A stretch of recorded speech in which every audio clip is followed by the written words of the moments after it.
All right, I thought he would be. It's always a hazard putting up somebody who you know is going to lecture better than you do. But I hope that was a good change of pace. And, of course, he knows more about the subject of Reed-Solomon decoding than I, or more than practically anyone else does. So did he have much time to talk about decoding, or was it mostly? Yeah, talked about the decoding algorithms, Sudan-type decoding algorithms. Yeah. Okay, good. Well, in fact, he covered so much that I don't have much left to do today. I remind you, Ashish put out an email. There's a review session tomorrow for the midterm from 5 to 7 in a different room, 36-112. The midterm is Wednesday in this room. Starts at 9:05 to give you a little bit more time to work on it. It's closed book, except that you're allowed to make up 3 normal-sized sheets of notes. You can write as small as you like. This experience has shown this is the very best way of getting you to consolidate what you've learned up to this point, is writing your own 3-page précis of the course to date. So, yes? What is the rule? Both? What? Both sides. Both sides. All right. 6 sheets. If you can't write down the whole course in 6 sheets, then, well, you haven't been paying attention. Okay. And you can bring calculators, but we don't expect they'll be useful. Please erase any erasable memories if you do bring calculators. These are things we tell undergraduates, I guess. They hardly seem necessary in a graduate course. Any other questions about the logistics of the midterm? What is the material going to be for the midterm? Everything has been covered up to today. I won't hold you responsible for anything I talk about today. So it's basically chapters 1 through 8 with, well, I really will only hold you responsible for what we covered in class, which chapters 1, 2, and 3 were so brief, you can't say we really covered them. So really chapters 4 through 8.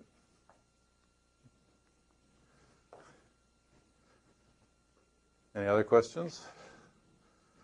All right, you'll have more chance as we go along.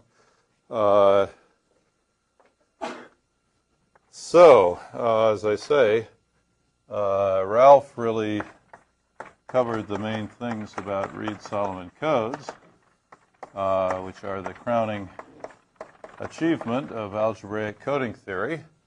They have a lot of favorable attributes. They are optimum from an NKD point of view, in the sense that they're maximum distance separable. The parameters are as good as they possibly could be by this very basic singleton bound. They have efficient algebraic decoding algorithms. And traditionally, this has meant hard decision, bounded distance decoding algorithms like the Welch-Berlekamp algorithm or the Berlekamp-Massey algorithm, which take hard decisions in, put hard decisions on symbols out. But as Ralph suggested to you, now they're algorithms that can use soft decisions in, produce a list at least coming out, some indication of the reliability of each element of the list. So they've been softened up. Nonetheless, what are the negatives is basically that they work on bytes or symbols, not bits. So if we have a basically binary channel, as we very frequently do, then they need something else to make them adapted to the binary channel. Or even on the additive white Gaussian noise channel, I don't think we've gone through the calculation, you could think of sending Q symbols over the added white Gaussian noise channel, but what would you need? You would need a Q signal set. Now, if you pick that to be a Q simplex signal set or a orthogonal or biorthogonal signal set, then that might work because the distance structure of such a signal set is like the Hamming distance structure in GF of Q. In other words, it's approximately equally likely to make an error to any other symbol. The symbols are more or less equally spread apart in Euclidean space, just as when we count distance in Hamming space, we give the same weight to each possible kind of error, or each possible kind of symbol difference.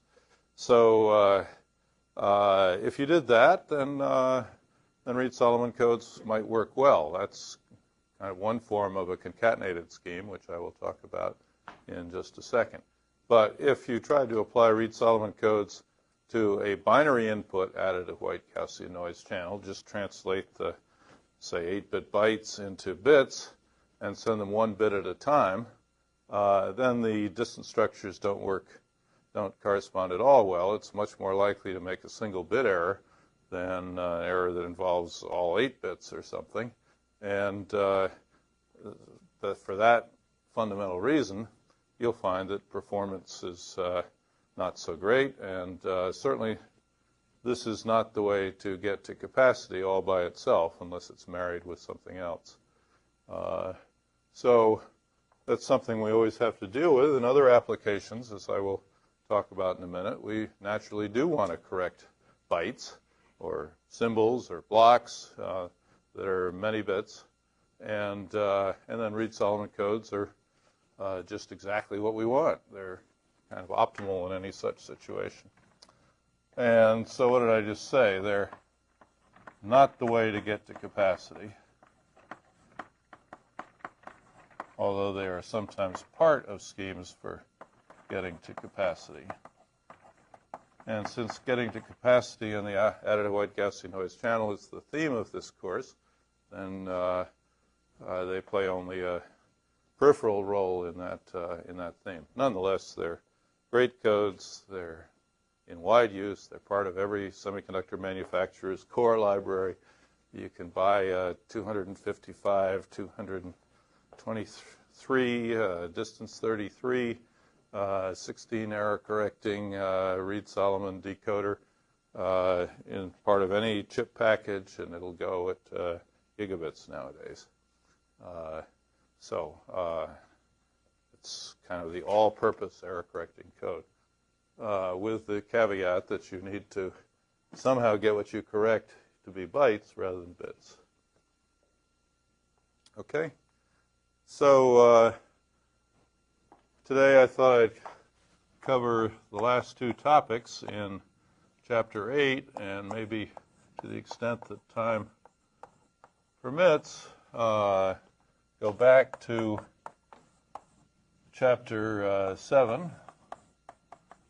But we'll see how we feel about that. Applications of Reed-Solomon codes. Okay. Basically, you can apply them wherever you want to correct blocks rather than bits or packets or n-tuples or what have you. So one obvious application is when you send packets through the internet.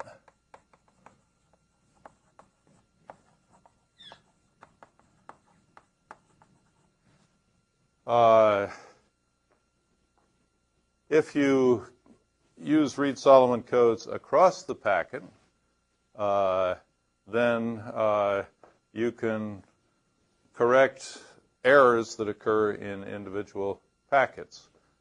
This is not the way the internet usually works. The internet usually works by having an error detection code within each packet, a cyclic redundancy check, CRC. You hash bits, whatever. You provide some redundant bits within each packet. If when you receive the packet, you check to see whether the parity check checks. If there are R parity check bits, then a very good rule of thumb is that the probability of not detecting an error for almost any type of error pattern is going to be of the order of 2 to the minus R. That's exactly what it would be if you had a completely random stream of bits. Random stream of bits with R redundant bits in a block. The probability that all the check bits are random, the probability that they're all equal to 0 is 2 to the minus R. All right, but it turns out that's a very good approximation for just about any error mechanism. So you pick R large enough. It's often been picked to be something like R equals 32. What kind of failure to detect does that give? 2 to the minus 32, which is, what, about 2 to the minus 9th, 2 to the minus 10th, 10 to the minus 9th, 10 to the minus 10th. Is that low enough? It was certainly, when I started in this business, that was considered just incredibly low, but now that we're sending mega packets per second, it doesn't seem quite so low anymore. And so 32 is a little bit on the sloppy side. There are going to be undetected errors that get through if you're sending 10 to the 9th, 10 to the 10th packets. But, 32 or nowadays 64 would be a better number. Just like cryptography, the number of bits has to go up as technology goes up. But 32 is often used. Okay, but here's an alternative scheme. Suppose you coded across packets. So here's a, say, 1,000-bit packet. And here's packet 1. Here's packet 2. Here's packet 3. And so forth up to packet K, where we're going to use n k d equals n minus k plus 1 RS code over, it doesn't matter, GF of, let's say, 256, just for definite. Here I'm using older notation. This is the same as F256, or we sometimes write that as F2 to the 8th. Okay, how are we going to do packet error correction? We're going to code crosswise in columns. All right, so these would be K. Let's make this 8 wide. Just pick off a byte at a time here. So each of these can be considered to be a symbol in GF of 256. And then we'll code n minus k parity check packets down here. So these are redundant check packets, encoded. Bytes at this point. They're not packets yet. But if we do that column-wise across here, we can fill in n minus k check packets.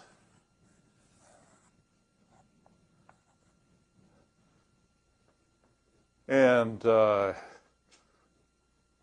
you can see the total block length is quite huge here. So you might have a delay or latency problem in executing this scheme. Basically, you would have to send this whole thing before you could do error correction and then error correct the whole thing. But how does error correction work? You send this, perhaps some of the packets are erased or even received incorrectly. You would then use some error correction or erasure and error correction scheme, which Ralph talked about for correcting the Reed-Solomon code, and you could correct, up to d over 2 errors, or up to d minus 1 erasures.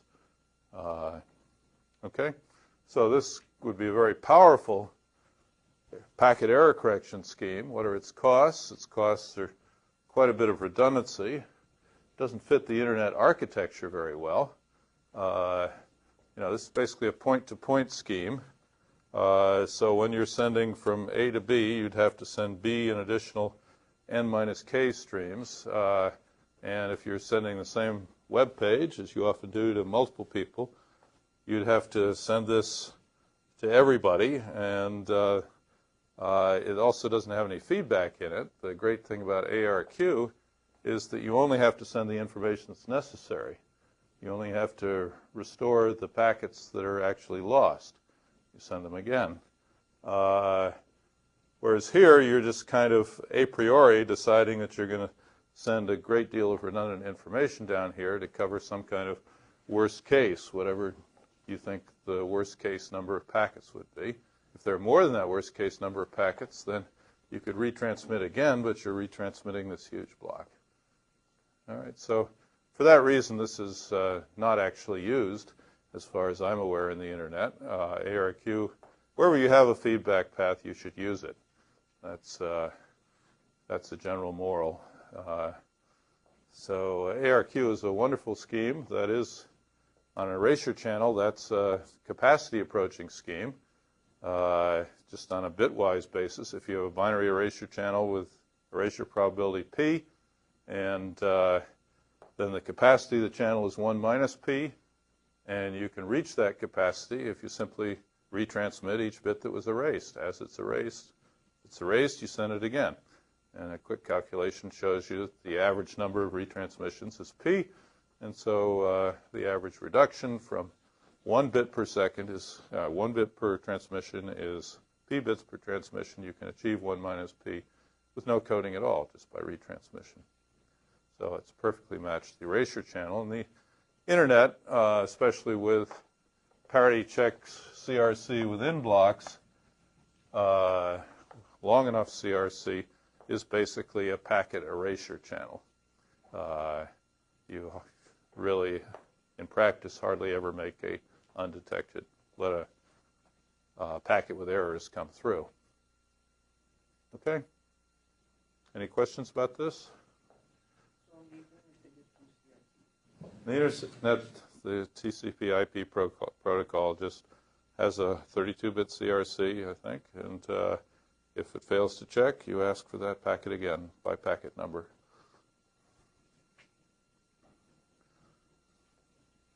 Okay?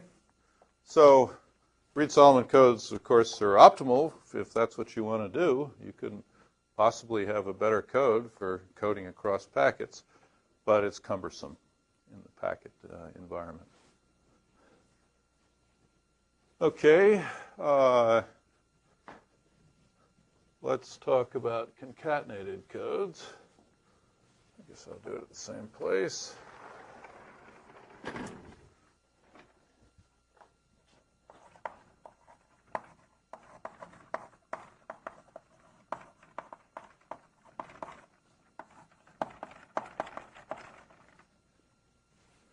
This is something I did in my thesis, and last week I was at a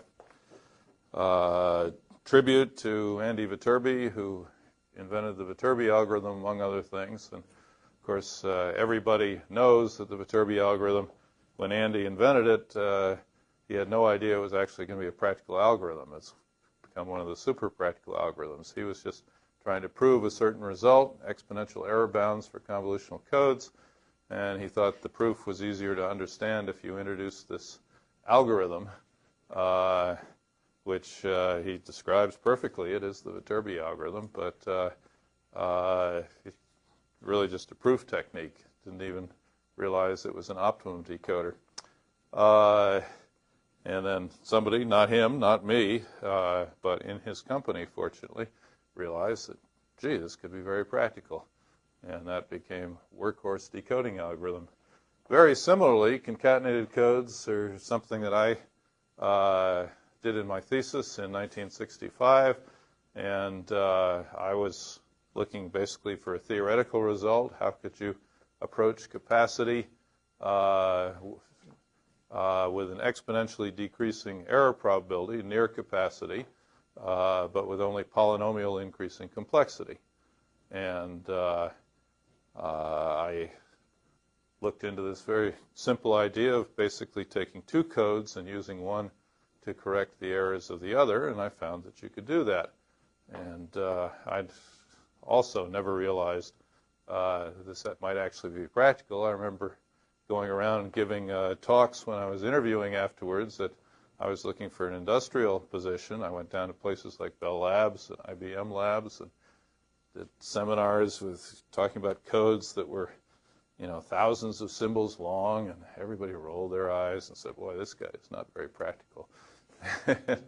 And to my surprise, and everyone else's surprise, this became, and still is, a very practical way of getting high-performance codes. This, in conjunction, well, I'll get into it, but this was, again, a workhorse coding technique, and still is in wide use. And in fact, as you will see, this contains some of the ideas that go into modern capacity approaching codes. But the idea is very simple. You can do it two ways, or probably many more than two. Suppose we have a basically binary channel, or I'll just say a core physical channel there. The channel is what you can't affect as an engineer. So let's say we have a binary symmetric channel or a binary input additive white Gaussian noise channel, or what do you like, and then we could put on it a encoder for and decoder for an NKD binary linear block code. Okay. Now, from the input and the output, what is this channel going to look like? At the input, we're putting basically per block, we put k bits in. They're encoded into n bits. They're sent over the channel, received some n tuple of noisy received symbols. The decoder tries to find the best code word. The code word is identified by k bits. Most of the time, there'll be no error in these. Let's call this u in and u hat out. U hat is going to equal u. But, of course, let's imagine this is a relatively short code. Let's imagine this is a maximum likelihood decoder or minimum distance decoder in the appropriate space. Then the complexity is going to be of the order of 2 to the k. And so you can't let k get very big. We'll find somewhat better ways to do maximum likelihood decoding. But if you're really trying to do optimum decoding, the complexity is going to go up exponentially at this stage with the number of information bits k. So this is not the scheme that we're looking for that has only polynomial complexity. We know that we can choose codes like this that with optimum decoding get to capacity. That's Shannon's theorem. But we don't know how to decode them with reasonable complexity. But, all right, here's a start. We could use a relatively modest length code that we can feasibly decode, and this is what we get. Okay, so we have blocks going in, block from alphabet of size 2 to the k, blocks coming out, alphabet size 2 to the k. Occasionally we make errors. What's a good idea to then do? This is not very hard. This is why you should have been in this field in the 60s rather than the year 2005. There were lots of good ideas just laying around waiting to be picked up. Class, anyone have a suggestion for how to make further improvement in the system? Add another code. What should it be? Let's put an encoder here. For what?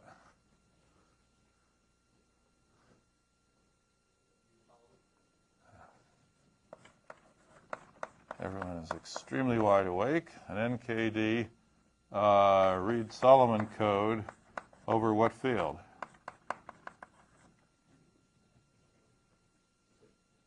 in principle, it should be over f2 to the k. Now, of course, if k is 64 or something here, you might not even go all the way to field with 2 to the 64 elements. You might divide it up again, as we did in the packet error correction. But basically, the way that this goes is you try to keep this as small as possible so that this can still work. There's a trade-off between the complexity of the two codes, and therefore the rates. The decoder, here we have an algebraic Reed-Solomon decoder,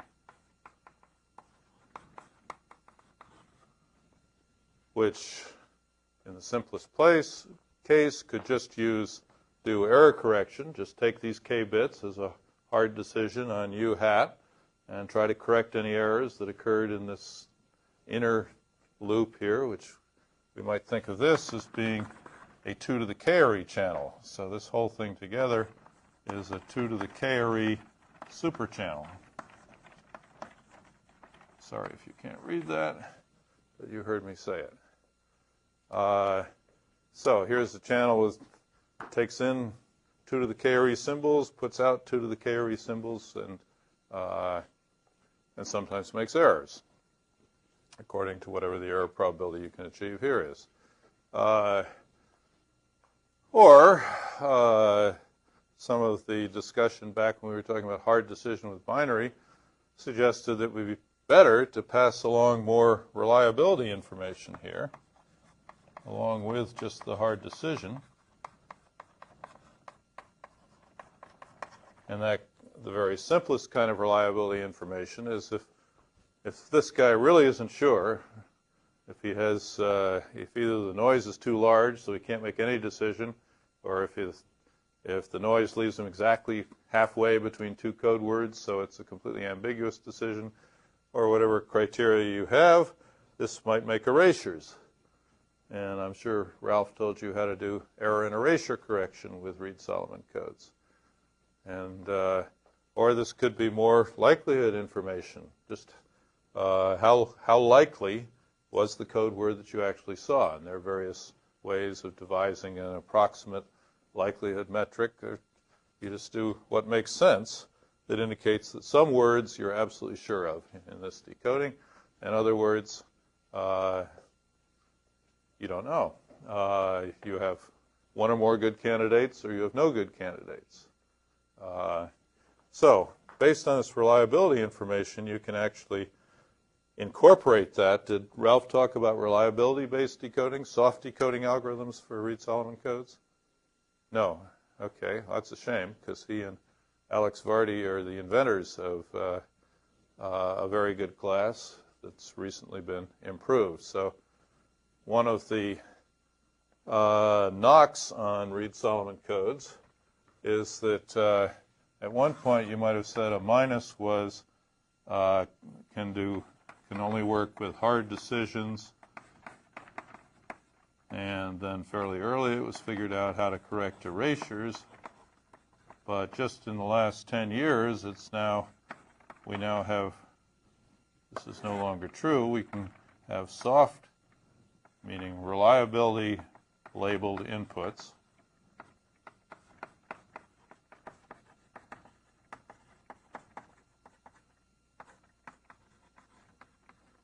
And this is a plus.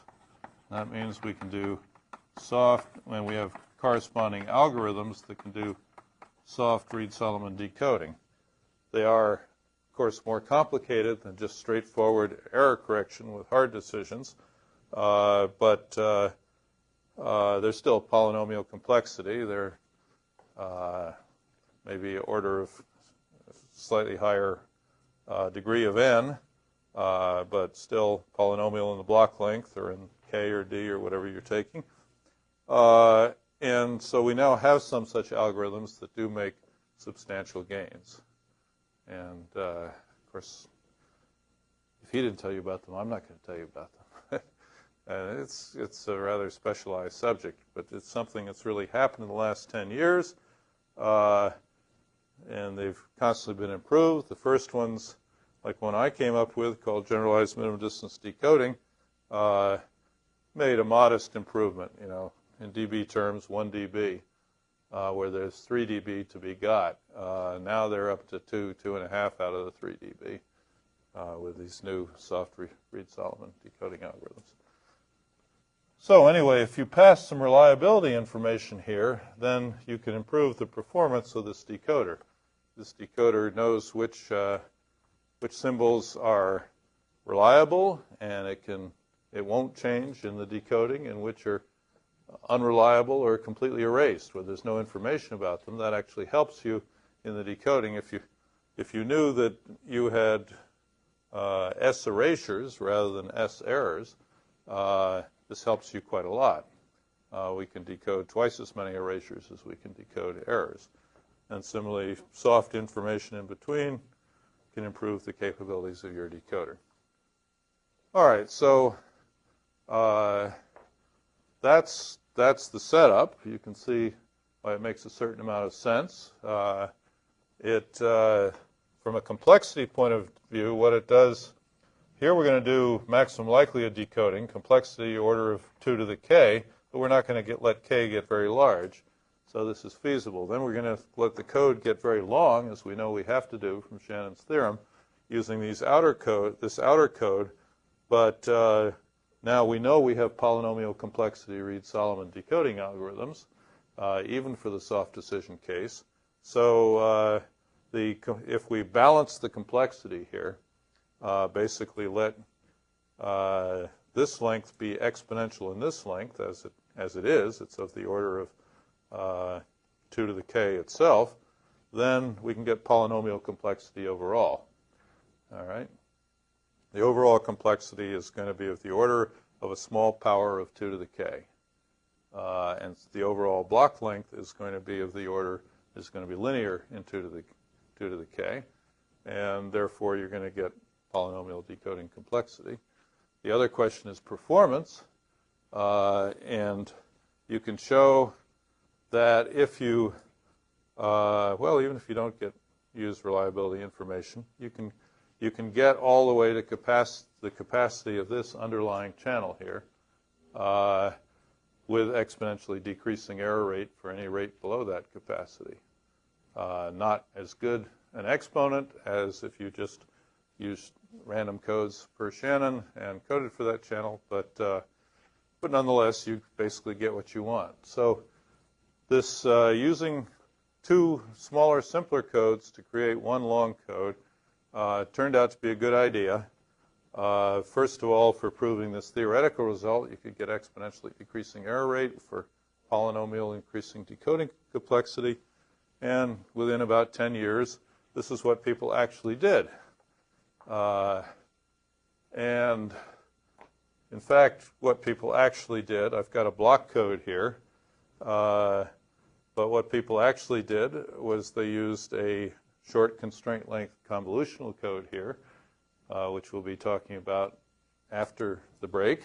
Convolutional codes tend to have a better performance complexity trade-off, particularly in soft decision situations, than block codes do. So, it's in a practical system, it's almost always better to use a convolutional code than a block code.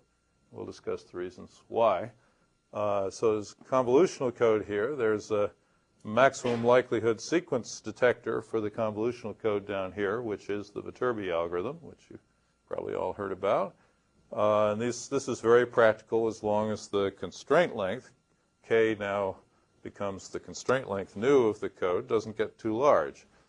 So for about 20 years, the standard for space communication was this was a 255, 223, 33 Reed-Solomon code over F256. This is a constraint length 6, rate 1/2 convolutional code. This is a 64-state Viterbi algorithm. So what's again, if we have a look at the inner channel, Here's a stream of bits coming along. After encoding and decoding, what we typically see is bursts of errors. All right, so we get a burst that starts in convolutional codes. It can start at a random time, end at a random time. You might get another discrete error event over here. In other words, most of the time the decoder is decoding properly. What you're receiving is what you transmitted in sort of a streamwise fashion. The bits just are transmitted forever. But every so often the decoder gets off on the wrong track, puts out errors for a while, and then gets resynchronized and decodes correctly again. Is my picture clear? I'm using words mainly to tell you what it represents. Okay, so now basically what you want to do is, just as we did in the packet communication case, you want to send multiple parallel streams, up to 256 of them, such that, in this stream you're going to get independent error blocks, and this one you're going to get errors occurring somewhere else. They're going to have a typical length. You can very well estimate what the typical length of error events is, but they occur randomly. And now you use the Reed-Solomon code, coding across this, and that will basically give you this picture over here. How would I get this? One way is by using a block interleaver.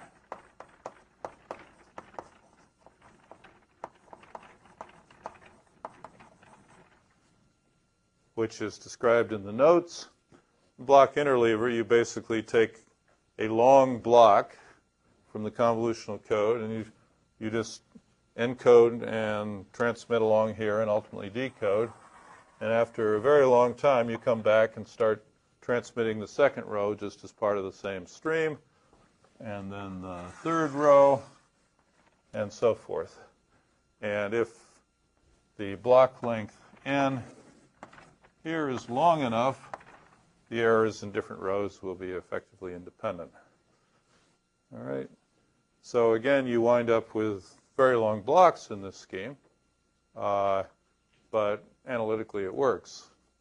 And in practice, this is roughly what's done, except there's such a thing as a convolutional interleaver, which, again, operates streamwise and actually performs better in practice.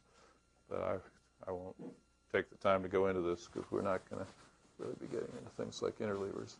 Do you see how this works? Okay.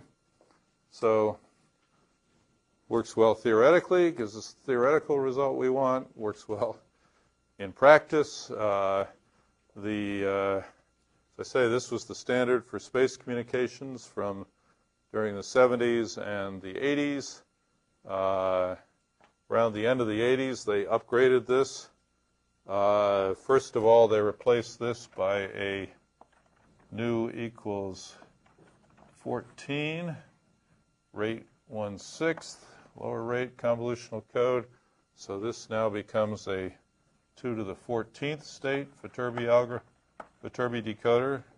They built this huge rack at JPL that had 8,192 parallel decoding units, add, compare, select units in the Viterbi algorithm to decode this thing. But of course, they only need to do that in one place in the space program. Everything comes back to JPL.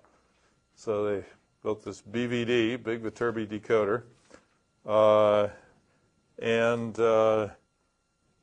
First they used it with this code, and then they souped up the Reed-Solomon code.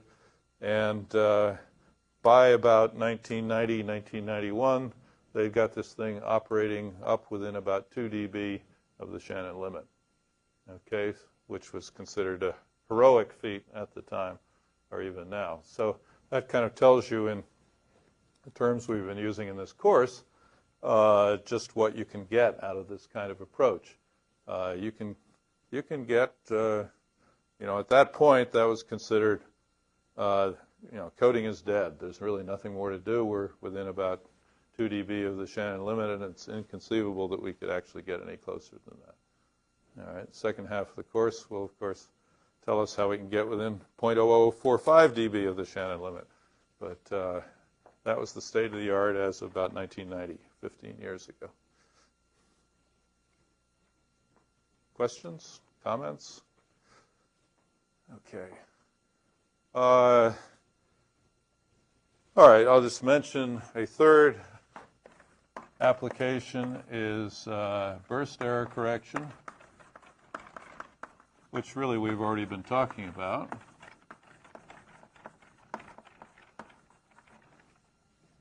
Suppose, let's let this be a naked channel now. Suppose you're transmitting with an interleaved scheme like this, and now in the same way, it's a radio channel or something, and every so often you have an outage, just due to fading or a thunderstorm, or somebody turns on his vacuum cleaner or whatever.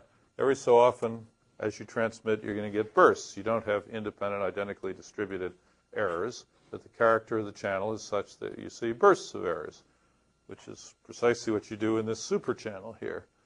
Every so often you see the bunch of errors if you have the original transmitted scheme to compare it to. All right, in exactly the same way, you can code with something like this block interleaver. You can code across channels and correct the bursts with Reed-Solomon codes. And here it's quite easy to show that because Reed-Solomon codes have optimal parameters NKD, that Reed-Solomon codes do the best possible job of correcting burst errors that you possibly could do, given some specification for how long the bursts could possibly be and the minimum guard space between bursts. All right. This is classical stuff. Reed-Solomon codes are optimum burst correctors if you describe the burst channel by a max burst length and a minimum guard space. Is that too brief? Probably is. Give you some impression for what we're talking about. So Reed-Solomon codes are optimum for burst error correction, which, most real channels are bursty. The only non-bursty channel that we really have is the additive white Gaussian noise channel, ultimately. That is the channel in space communications, which is why you can apply a nice textbook type code like this to the space channel. For any other channel, typically you have to use some kind of interleaving to break up the bursts so that you can, this simply is no information over a long time. If you tried to encode crossways on this, you'd have to have a code that's long enough to see the average burst behavior. Would make the burst, you could sort of have an ergodic model. The way to do that in practice is to code across it so you get independent snippets of widely separated bursts, which can be assumed to be independent. Yeah?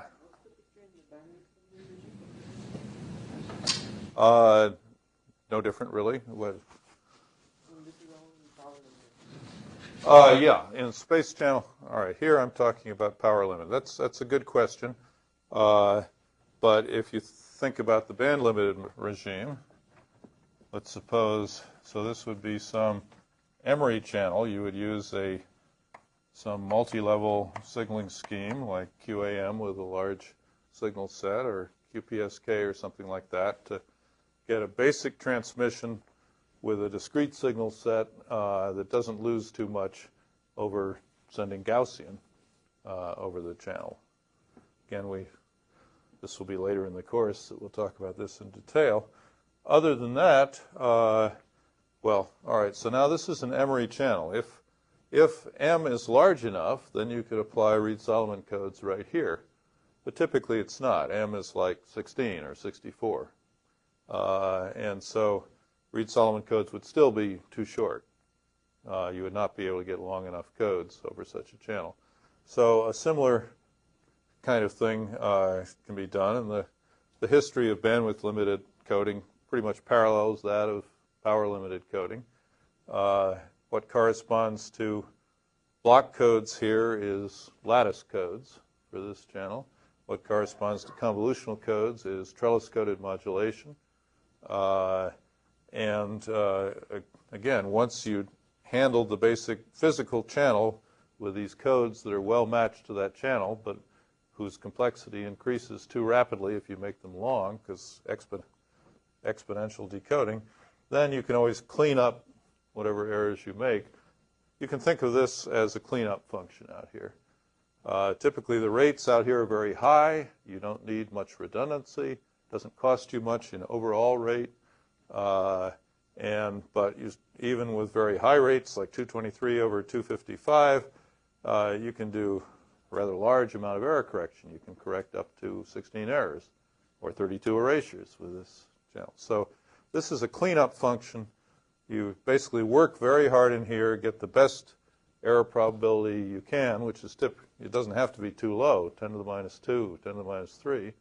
And then you use this to clean it up, and that drives the error probability down to 10 to the minus 12 or 10 to the minus 15 or whatever you really want. But the principles are the same in power limit and band limit. But that's a nice question. Any other questions? Okay, so as a result, Reed-Solomon codes are the general purpose code that has emerged from algebraic coding theory. A good example of burst error correction is, on your CDs, there's an error correction scheme incorporated such that if you scratch the CD, it still works. How does that work? It could only be because there's some error correction in there. What actually is the error correction scheme? I'm not sure I know what the latest and greatest is, but generally the error correction schemes for magnetic memory recording have all used, like that, have used Reed-Solomon codes, have used two Reed-Solomon codes in a kind of interleave fashion like this. So the cross code is Reed-Solomon, the down code is Reed-Solomon. As a result, if you make a scratch through the disk, you will cut all of these codes, but you will cut each one in a small enough place so that you can correct it.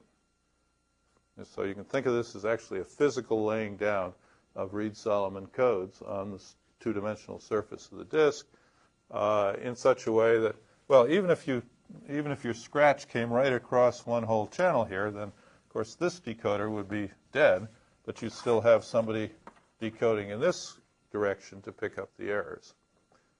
And so that's why you can completely abuse these disks, and they still work. And when you think about what's actually going on, think of the transfer rates from a CD to your computer. It's up in the hundreds of millions of bits per second. Maybe it's gigabits by now. Perhaps it is. And you've got this Reed-Solomon. These are non-trivial Reed-Solomon decoders. These are like this 16 error correcting decoder out here. And so these are working away at that data rate, capable of doing decoding, and they're cheap enough so that they're just buried in part of one of the integrated circuits in your disk player circuitry. Okay, so that'll give you a physical sense for just how much error correction power and speed you can get out of this class of code and decoder. Okay, so wherever you want an extremely powerful code and you're a little bit less concerned with getting to capacity, Reed-Solomon code is the way to go. It's absolutely part of your toolbox. Okay. The last topic in Chapter 8 is BCH codes, which are binary codes. So they're binary linear block codes of the class we've been discussing, comparable with Reed-Muller codes. Reed-Muller codes were discovered in 1954 in two separate papers by Reed and by Muller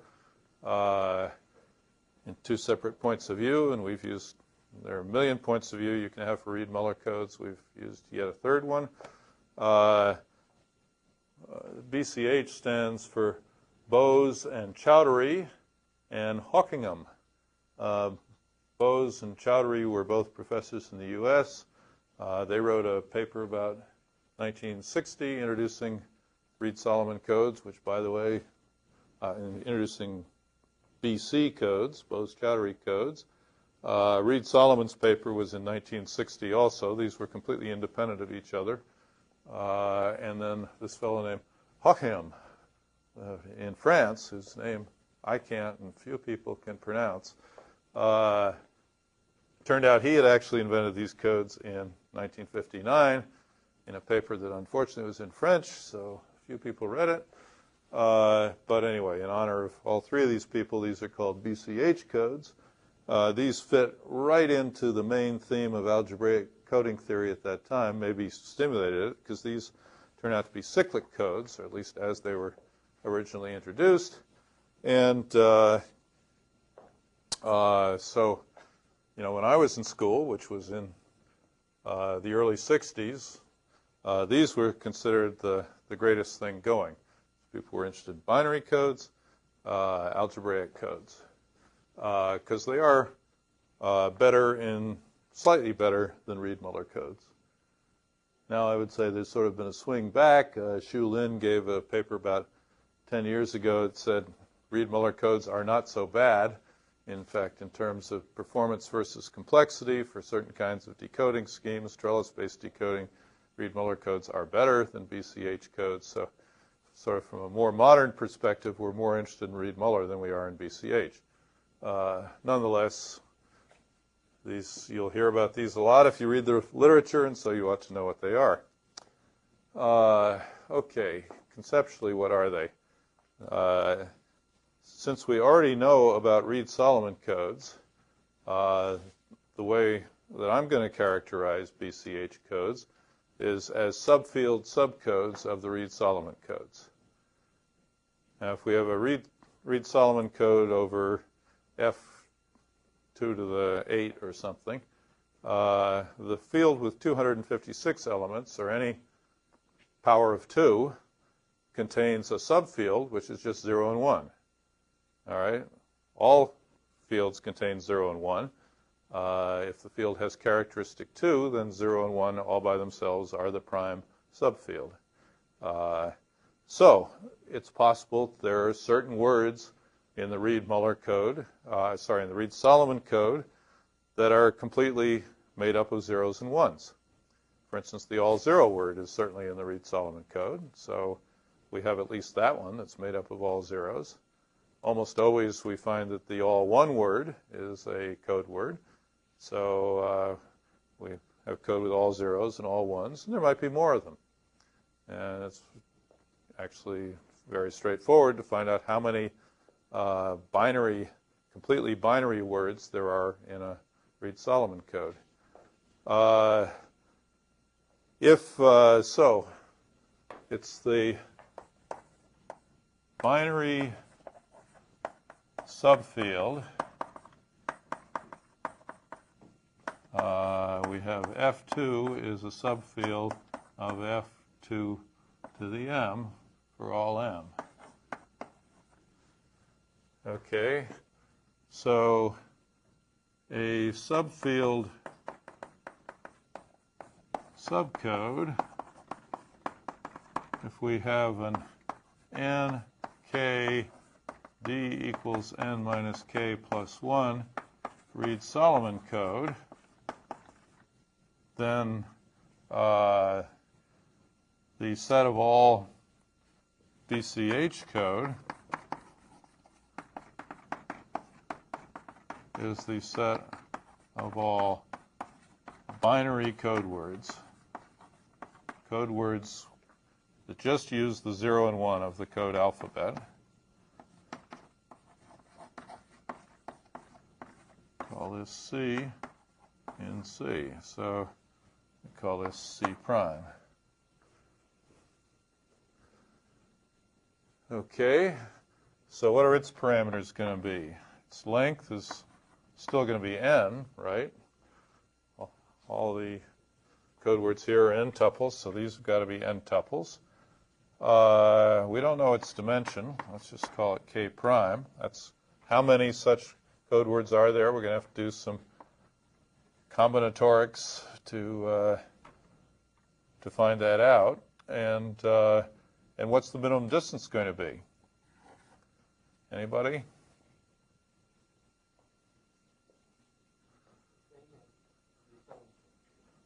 In general, well, it's certainly not going to be less than,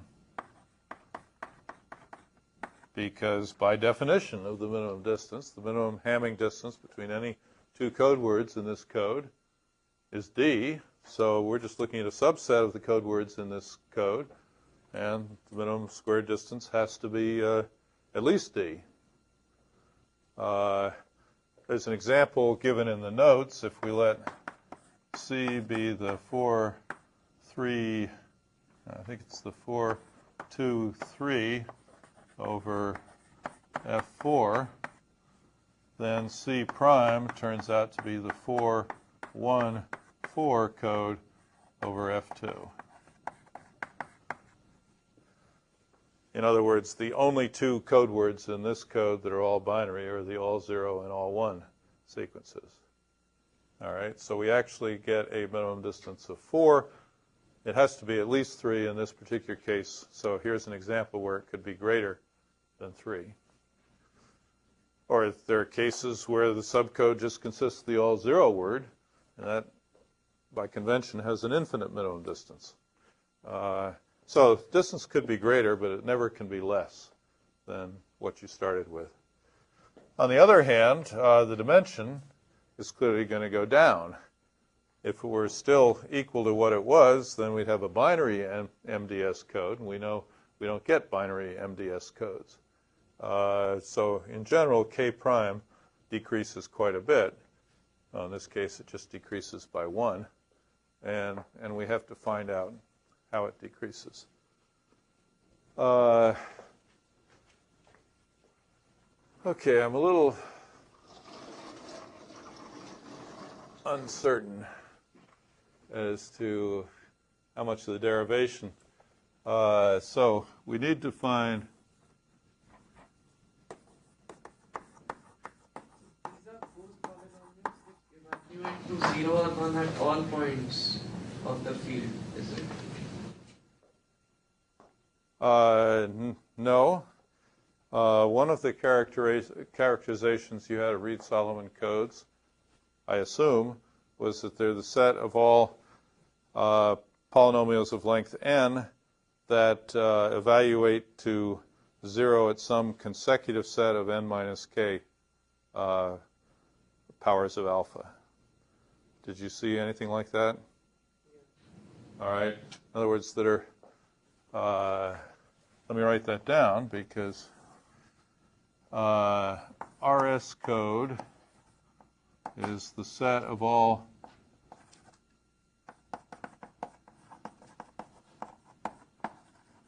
multiples f of x, g of x of degree less than n,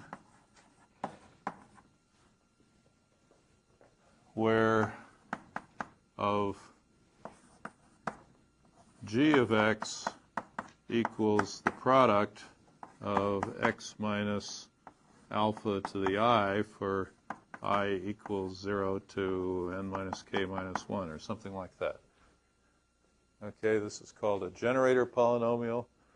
And so what does this mean in other language? All polynomials of degree less than n that have roots at 1 alpha, alpha squared, or so forth. Well, it's better to make this I equals 1 to n minus k. You can also make it minus I. There are lots of details in here. But I'll just ask you broadly to recall that characterization. This is a... Another question Not linear. Okay, let's ask that. What do we need? So we've got a set of binary n tuples. Defined as the subset. So what do we need to do to see whether it's linear or not? We just check the group property. Is it closed under addition? Suppose we take two of these code words and we add them together, component-wise, vector form. Seems to me we get A, we need another, that gives us another code word in the Reed-Solomon code because it's closed under addition. And B, by the addition rules, it's going to be another binary code word. All right? So it's another binary code word in the RS code, therefore it's in C prime. So that's a proof that, in fact, this code is linear. What about multiplication in the field element? That's trivial. For a binary code, we only have to consider two scalars, 0 and 1. So the base field is the F2 to the M field. No, but now I'm asking whether this binary code is linear. Is the code over F2? Yes, you had a It was the same question. It's like the base field is F2 to the M, so if you add 1 and 1 there, you get, it wouldn't be just 0. But I guess if you restrict the field to F2, you have to check everything again, don't you? No, because we said F2 is the subfield of F2 to the M. And what we actually showed was that if you just stay in the prime field, the integers of the field, then you get exactly the same addition and multiplication rules as you do in the prime field. So in fact, in a field of characteristic 2, we always have 0 plus 1 is 1, 1 plus 0 is 1, 1 plus 1 is 0. That last one is the only one you really have to check. So I mean, that accounts for the definition of characteristic, and that's the reason we can always use just plus signs, because subtraction is the same as addition. Are we guaranteed that the characteristic is 2 always for F2 to the M? Yeah, we showed, well, very, very simple proof. A subgroup, the order of a subgroup has to define the order of the group it's in. The additive group of the prime field has order 2 to the m, so it has to be some divisor of 2 to the m, which is a prime.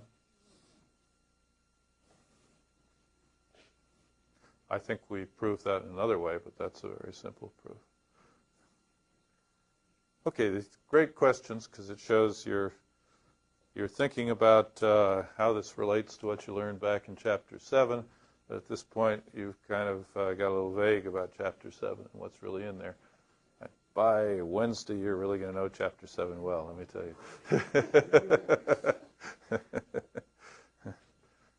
Okay, good.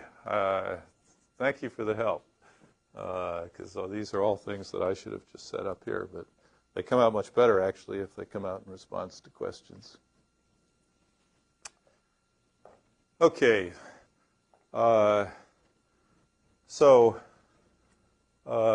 Here's one characterization of a Reed-Solomon code, which apparently you did see. It's the set of all multiples of some generator polynomial. The generator polynomial is described as this polynomial of degree n minus k, whose roots are precisely alpha up through alpha to the n minus k. You did see that. Okay. So similarly, the BCH code, I'm just going to assert this just to show you how it goes. It's the set of all multiples of g prime of x, which is the minimal degree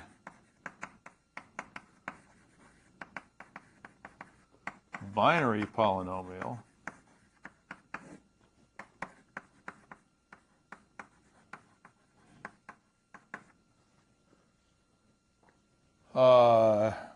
with the same roots.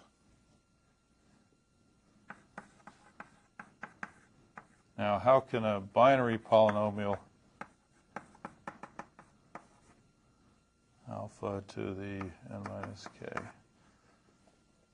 how can a binary polynomial have non-binary roots? Well, clearly can. Let's consider g of prime of x. It's an element of f2 to the x, the set of all polynomials over f2, which is a subset of the set of all polynomials over 2 to the m for the same reason. F2 is the subfield of f2 to the m. So some of the polynomials over f2 to the m have purely binary coefficients. All right, so that's the sense. And that's how we can get between these two things. And so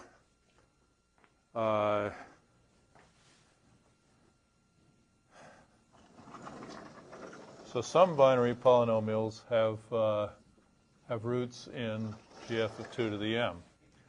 Let me give you an example. Let's consider x squared plus x plus 1 as a polynomial in f4 of x. Okay, which it certainly is. It's a polynomial of degree 2 in f4 of x. What are its roots in f4 of x? Does it have any roots in f4 of x? Does it have any roots in f2? Sorry, does it have any roots in f? I'm asking whether it has any roots in f4. Now I step back and ask if it has any roots in f2. So how do we do that? We just ask if f of x is 0 for x equals 0. We get 1. So it's not a root of 0. Substitute 1. We get 1 plus 1 plus 1. 1 is not a root of f of x. All right. Well, we have two more candidates. How about alpha? For alpha, we get f of alpha equals alpha squared plus alpha plus 1. And if you remember the addition table of f4, however it's constructed, this equals 0. Okay? 0,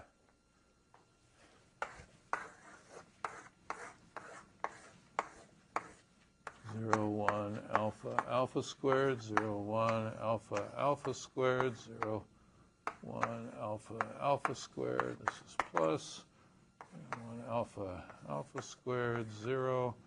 1 plus alpha is alpha squared. 1 plus alpha squared is alpha. Any of these is telling you the same thing. 0, 1, 0, 1, alpha squared, alpha. So we conclude from that that 1 plus alpha, which is alpha squared, plus alpha squared is 0. Okay? So alpha is, in fact, a root of this. And what about f of alpha squared? Alpha squared is alpha fourth, but we can reduce that mod 3, the exponent mod 3, so this is alpha plus alpha squared plus 1, and that is equal to 0. So alpha and alpha squared are roots of this polynomial.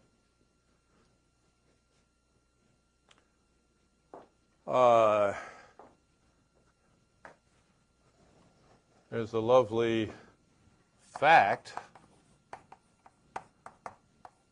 proved in the notes, which is that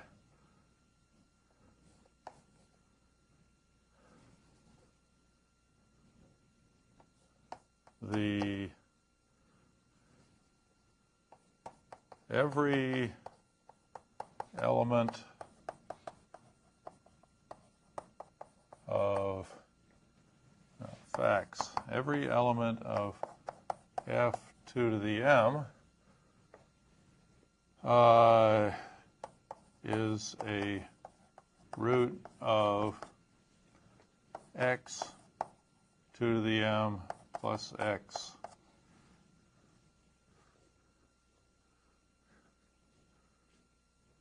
Okay, did you see something like this last time? I see some shaking of heads. Okay, and how many roots could there possibly be of x 2 to the m plus x by the fundamental theorem of algebra? 2 to the m. So that means that x 2 to the m plus x, and for every root it's got to have a factor of the form x plus of the form x minus, or in this case plus, beta.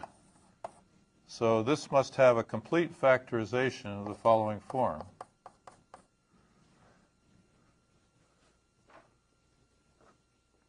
X 2 to the m plus x is simply the product of x minus beta. All right.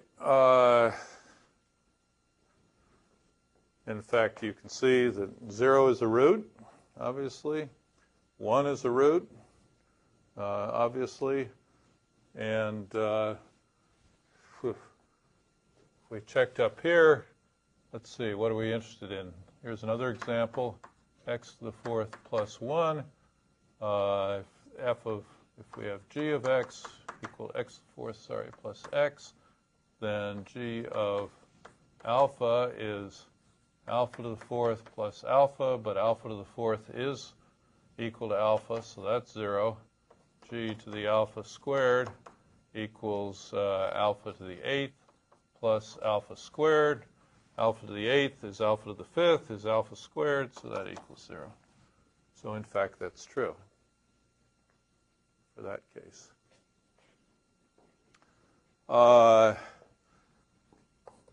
Every irreducible polynomial g of x in f2 of x whose degree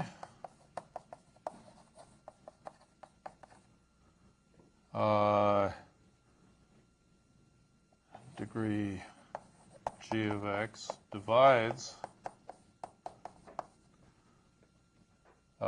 2 to the m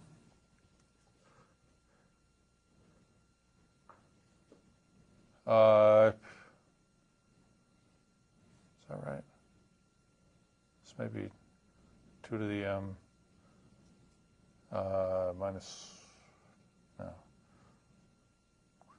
think it's whose degree divides m.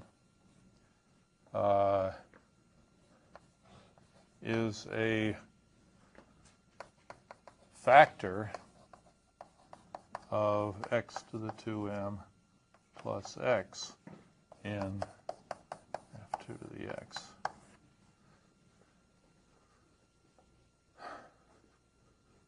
Okay, so let's give you an example again. Example, m equals 2. This means what are the irreducible polynomials whose degrees divide 2? Or prime polynomials of degree 1, certainly divides 2, are x and x plus 1. Do they divide x to the fourth plus 1? Yeah, they do. How many prime polynomials are there of degree 2? There's only one, x squared plus x plus 1. And if you divide it out into x to the fourth plus 1, it goes evenly. It turns out that what this implies is that this is actually an if or only if.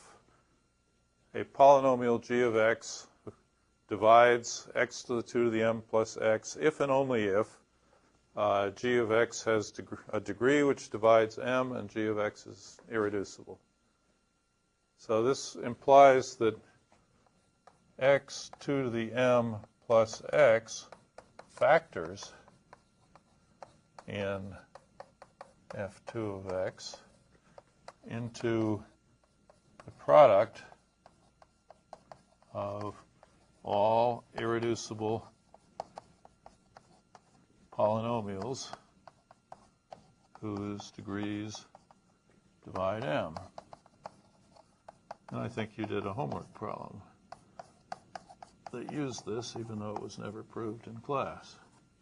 So you've at least read about it. Again, for this example, that should mean that x to the fourth plus 1 equals x times x plus 1 times x squared plus x plus 1. Is that true? Pretty easy to see that it is. X plus 1 times x squared plus x plus 1 is just x cubed plus 1 multiplied by x. I'm sorry, this x fourth plus x. How many times have I done this? Should be x to the fourth plus x. Yes. Okay, it's kind of a miracle when you first see it. This works over any field for any, any p and m again, that you get this kind of factorization. Okay, but now comparing this to this, what does that mean? That means this is one factorization. This is in, we can do complete factorization in f2 to the m of x. We can only do complete in the sense that we reduce it to a product of degree 1 polynomials. In f2 of x, we can't do a complete factorization. This is similar to, over the complex field, you can always completely factor a polynomial into one-dimensional polynomials of this form, where beta is the set of roots of the polynomial. Whereas over the real field, you might have to have some degree 2 polynomials in there. This is exactly analogous. You can't get complete factorization over this subfield. But what does it mean? Here we have a polynomial of degree 4, has 4 roots. We factor like this. So each of these factors must contain a number of roots equal to its degree. So what are the roots? This is the polynomial that has root 0. This is the polynomial that has root 1. And as we just showed, this is the polynomial that has the roots alpha and alpha squared. Okay, so it's always going to turn out that way. So you can group the field elements into subsets where each subset is a set of roots of some irreducible binary polynomial of some degree that divides m. Okay? These are called cyclotomic subsets. Whence the name of Owen Berlecamp's company, Cyclotomics. All right, so it's, this is where I think the theory gets just absolutely lovely and unexpected, at least when you start in. And people who have a taste for these things, I encourage you to read a real book on this subject. Berlecamp's is one of the most elegant, but there are lots, because it's an elegant subject, there are lots of elegant treatments of it. All right, so remember what we're trying to do in the first place. We were trying to find the dimension of BCH codes. So where are we now? We've defined a BCH code as the set of all binary polynomials with roots alpha up to alpha to the n minus k, where n and k are the parameters of the parent Reed-Solomon code. and alpha is in the parent field. So alpha in f2 to the m. Okay, one final fact I guess we need to know here. All right, if alpha is a root, now I'm talking about any field, then alpha squared is a root of a binary polynomial.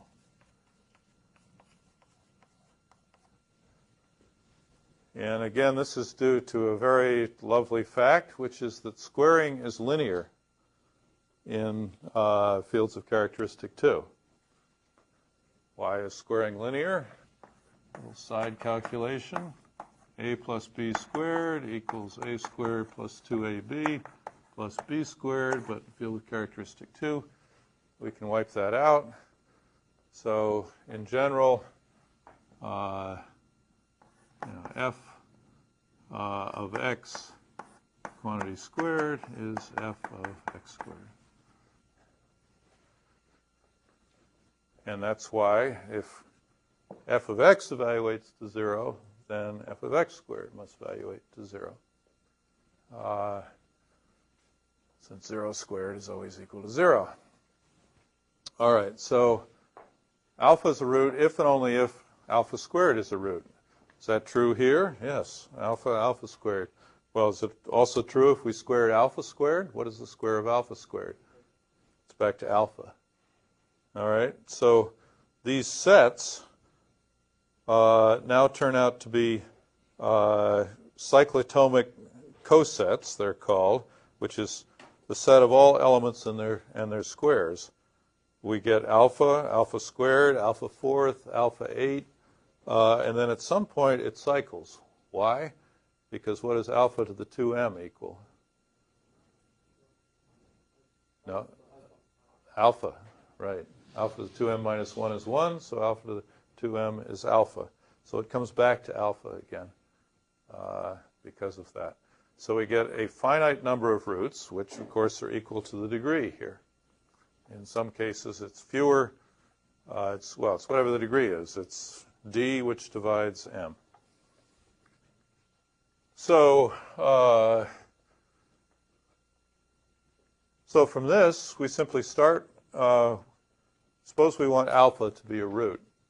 All right, let's start with high rate codes.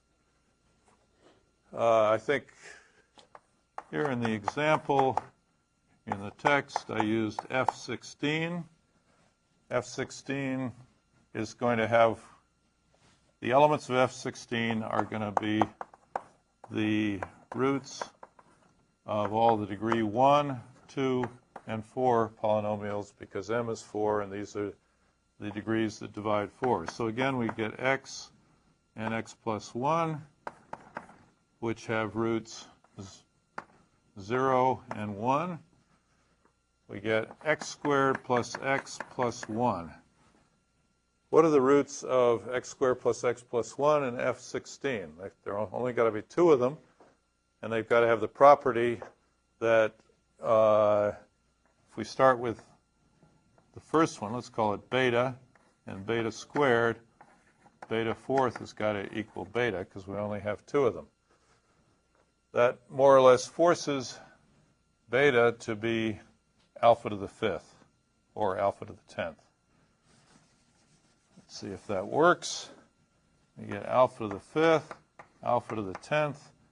Square that, we get alpha to the 20th, but we now take the exponents mod 15 and we get 5 again. All right, so those are the 2 roots of x squared plus x plus 1 in F16. Obviously, I'm not, I guess that was a legitimate proof, but it was certainly quick. Okay, there are 3 polynomials of degree 4. By the way, I think you can imagine how, given this result, we can now enumerate the polynomials of each degree. We now have a expression. We know, if we know how many, there are 2 irreducible polynomials of degree 1. So how many more of degree 2 is it going to take to make the overall degree 4? one of them. So we're looking for a single, there must be a single irreducible polynomial of degree 4. Similarly over here, all right, we've accounted for 4 of the elements of F16. The only other possible degree we could have is 4. So how many irreducible polynomials are there of degree 4 over in F2 of x? Must be 3 of them, and it always works out. So from this you can get a closed form combinatorial formula again in terms of the Möbius inversion formula. By doing a sieve or by some other method, you can find out that the three irreducible polynomials of degree 4 are those 3, and the corresponding roots for this one, if this is the irreducible polynomial you use to define the field, then alpha is a root of it, and you're going to get alpha, alpha squared, alpha fourth, alpha to the 8th. Alpha to the 8th squared is alpha to the 16th, but that equals alpha. Okay, so these are the roots of that equation. Here you get, since this, x fourth plus x third plus 1, since that's basically the reverse of this, turns out you get alpha to the minus 1, which is alpha to the 14th. Square that, and you get alpha to the minus 2, which is alpha to the 13th, or equivalently alpha to the 28, reduces to 13. This becomes alpha to the 11th, alpha to the 7th, and then alpha to the 7th gives you alpha to the 14th again. You also say the same thing about taking the square root, right? If alpha raised to k is a root, then alpha raised to k by 2 is a root. Correct. From there. Because you go around in a circle, so it's a finite set, so you can obviously divide by 2. So there's one cyclotomic coset. Here's the second one. And then the third one must be whatever's left over. What's left over? We don't have alpha to the third yet. Alpha to the third, alpha to the 6th, alpha to the 12th, and then alpha to the 24th, which is alpha to the 9th, and alpha to the 18th is equal to alpha to the 3rd again. Okay, what's the moral of this? We want to start off with, let's just take a look at the Reed-Solomon. The very first one, we just want n minus k to be 1, and we just want to have root alpha in here. Well, if we get root alpha, we're going to get root alpha squared, alpha fourth, and alpha 8th along with it. If we want a binary polynomial with root alpha, it has to be this one, and it's going to have 4 roots. All right, so for root alpha, we're going to get x fourth plus x plus 1 as our generator polynomial. And it's actually going to have roots alpha and alpha squared. So it's going to be the same one as you would get if you wanted alpha and alpha squared. That means n minus k is already up to 2, which means your distance is already up to 3. Distance is n minus k plus 1. So this leads to a code with n equals 16. Is that right? Yes.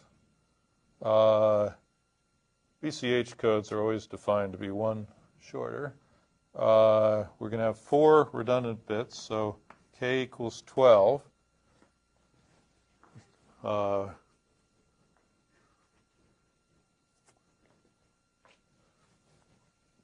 And distance equals 3. I think that's not quite right. We always, when we're doing BCH codes, they're always defined just on the non-zero elements of the field. So we use the shorter we start with the shorter Reed-Solomon code of length q minus 1, 15 in this case rather than 16.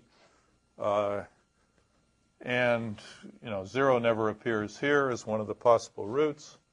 So let me just do that. I apologize, I haven't carried through all the possible steps. So we're getting all of the polynomial multiples of x fourth plus x plus 1 of degree less than or equal to 14 rather than 15. So it's n equals 15.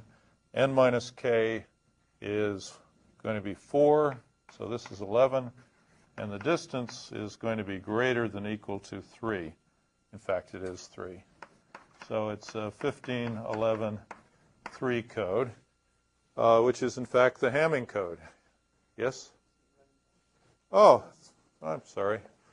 Wasn't this fun? You're supposed to do that, Ashish.